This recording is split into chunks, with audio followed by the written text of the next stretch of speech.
تمام. دلوقتي انا في الحصه الخامسه اهوت وماشي على رايح المعرض. تمام. وخدنا السريع وخدنا طنطا. طلعنا السريع وطلعنا طنطا ومشينا في زحمه وركننا كمان، وكان ده شيء مستحيل ان انا اركن. ولقيت الموضوع سهل. انت كنت بتقول لي السواقه دي حلم. كانت حاجه مستحيله بالنسبه لي وخوف ورعب. لما جينا اتكلمنا على انك تختار مكان صح عشان تتدرب فيه سواقه، ما كناش بنستخدم اسلوب الدعايه علشان نقنع الناس. ولما بنقول احنا بقالنا سنين في المجال ده، بناء مش على رقم، ده بناء على مجهود وخبره وتعب.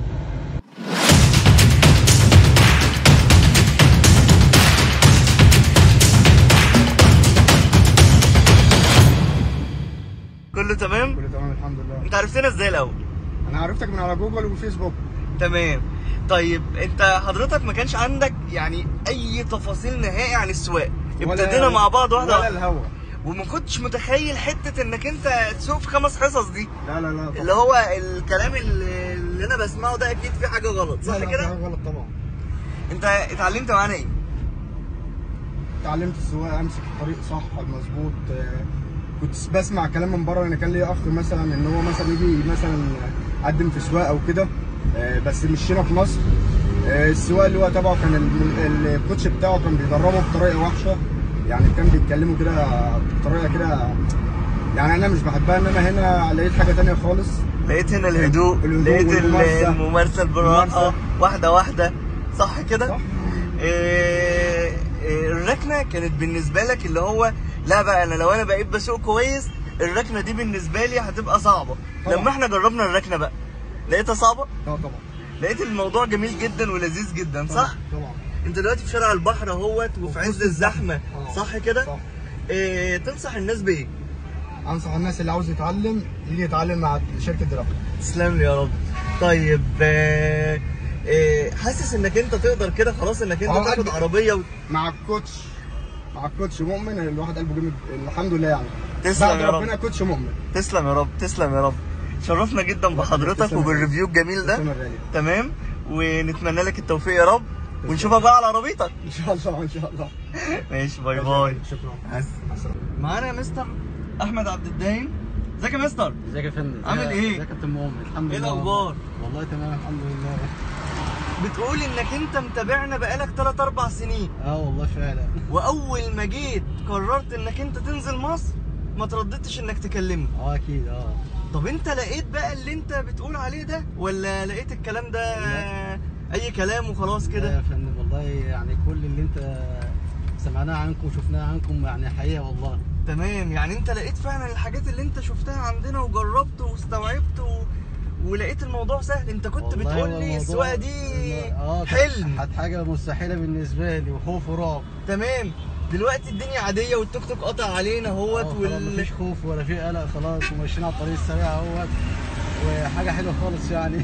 طب انا هقول لك على حاجه. انت لما كنا بناخد الركنه كده انت كنت بتقول لي ان انا ارجع بظهري دي. انا كنت ارجع بظهري دي حاجه مستحيله يعني وتقول لي الدركسيون بيلف يعني مني وما اعرفش. حاجه مستحيله، حاجه مستحيله بالنسبه لي. تمام. لان يعني ركبت سيارات قبل كده ورجعت للخلف، يعني كنت بحس ان انا برجع شمال في يمين. الدنيا كانت يعني مش كويسه معايا يعني. بس انت لقيت الموضوع خطوتين 2. والله الموضوع سهل جدا جدا يعني. كنا راكنين جنب الرصيف وما كنتش مصدق. لا لا لا حاجه بصراحه ما كنتش مستوعبها والله.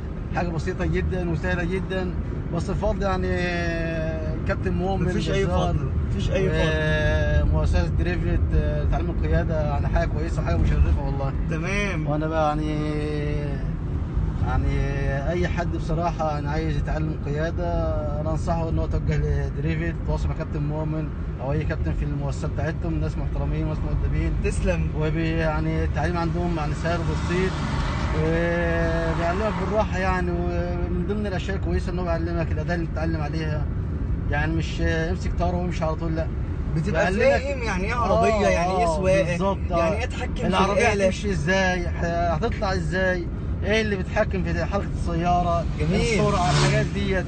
جميل. ممكن تروح مع واحد هيركبك سياره تطلع بس مش عارف ايه اللي بيحرك السياره وايه اللي بيسرع السياره، هتقف ازاي، تقف امتى، تتحرك امتى، الحاجات دي كلها يعني بتلاقيها في الدريفت مع الكباتن الموجودين. كل الكلام ده احنا لما فهمناه لقينا الموضوع بسيط بسيط جدا وسهل جدا، بس هو عايز ممارسه بعد كده وكل شيء بيبقى تمام يعني. لما انت قلت لي عايز اسوق بالليل وبتاع وجربنا السواقه لقينا السواقه ما فيهاش حاجه، بس احنا نبقى ايه فاهمين احنا بنعمل ايه. والله هو يعني انت وظروفك بقى على حسب مواعيدك، والناس ما بتاخروش يعني عنك في اي شيء.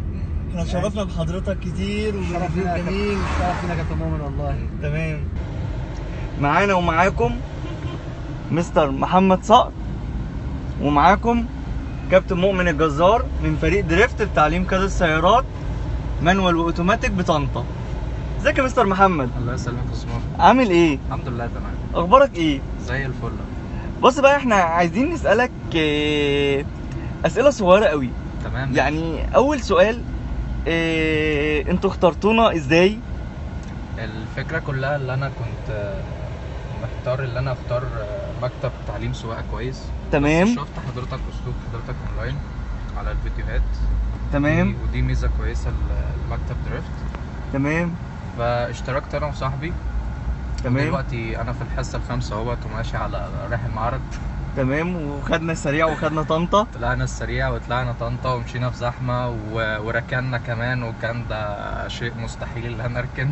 تمام. الركنه دي كانت بالنسبه لك حاجز كبير قوي، وبعد كده لقيت الموضوع الركنه يعني الركنه حرفيا انا راكن جنب الرصيف، ما فيش 5 سم فرق او حاجه زي كده. تمام. طيب ببساطه كده ايه اللي بيميزنا؟ يعني ايه اللي بيخلي المكان ده مكان مميز؟ اولا المكتب تعامله محترم جدا مع المتدربين. علي صوتك شويه. وبالاخص استاذ مؤمن يعني شخصيه محترمه. تسلم. جدا. تسلم. بامانه مش عشان التصوير وكده، بس هو بجد شخصيه محترمه جدا، ملتزم بمواعيده واسلوبه سلس جدا. تمام. يعني انت لو هتشوف الفيديو ده فانا انصحك من غير تردد تعالى واشترك، وانت هتشوف الفرق بنفسك. انا كنت بطلع سواقه غير منظمه، بس دلوقتي ماشيين على الزحمه اهوت زي ما انتم شايفين. فاهمين احنا بنعمل ايه. ورجعنا لكم تاني بقى، بس من شارع البحر، لان الشارع السريع كان يعتبر واقف حرفيا، واحنا عايزين نفرجكم على السواقه جوه البلد. نرجع بقى ونسالك تاني يا استاذ محمد كده، ونقول لك انت دلوقتي تنصح الناس بايه؟ الناس اللي عايزه تتعلم سواقه وخايفه. الفكره كلها انك قاعد جنبه متدرب، هو دي شغلته، فاهم هو بيعمل ايه، متمكن جدا. فانت حاول تثق وتحط كل ثقتك في المتدرب. هو اكيد مش هيخذلك، هو شغلته اللي هو هياخد بايدك المدرب هياخد بايدك هيعلمك وهيمشيك. انا كنت يعني كان استحاله امشي على طرق زي ديت من الزحمه والتوتر. دلوقتي الشوارع كلها مقفوله فعلا حرفيا، يعني حرفيا الدنيا واقفه.